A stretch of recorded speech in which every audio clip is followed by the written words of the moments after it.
Sveikučiai, atsiprašau iš karto dėl garso, ištraukimo ventiliatorius dirba.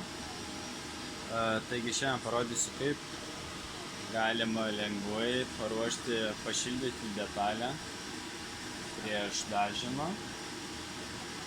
Pavyzdžiui, kai garažas yra nelabai šiltas, tarkim žiemą arba, kaip ir dabar, nors lauke ir karšta, bet garaže apie 15 laipsnių.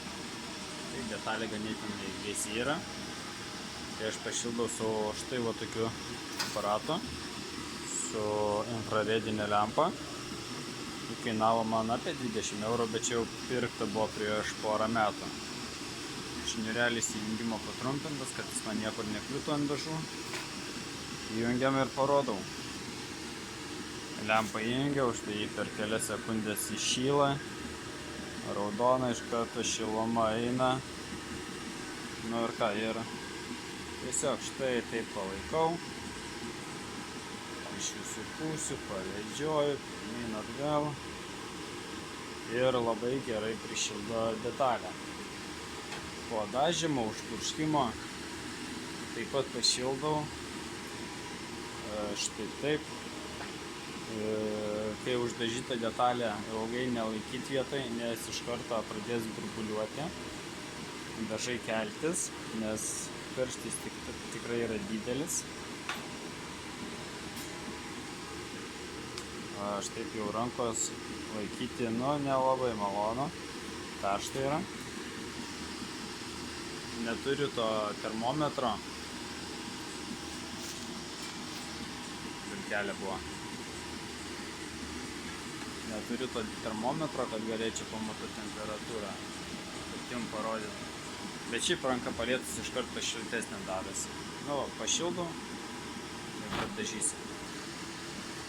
Šiandien padažysiu su tokiais dažais, bet galima ne tik su balionėliais tai daryti, galima ir su pulverizatorium daryti, tai nėra skirtumo. Kai pašildoma detalė, tada patioko nebūna, jokių nieko.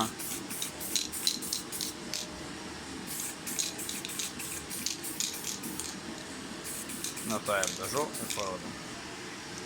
Štai detalė jau nudažyta. Tada vėl pridedi lempą. Ir savo pašildai. Pavedžioja porą minučių, šiaip užtenka, kad tas pradinis apdžiūvimas būtų. Matosi, kur nedadažyta, kur dar reikės. Tai čia jau antro sluoksnį, taip jau tada. Apšildai.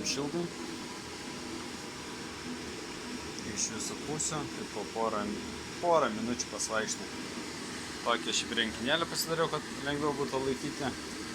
Ir kad prie kokio vamzdžio prisukti, jeigu kažkur pastatyti ir ilgiau nori palaikyti.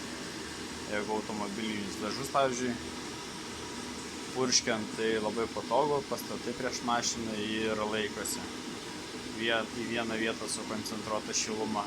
Aišku, atstumą palaikai kokį, pusę metrą, kad nebūtų tokio karščio.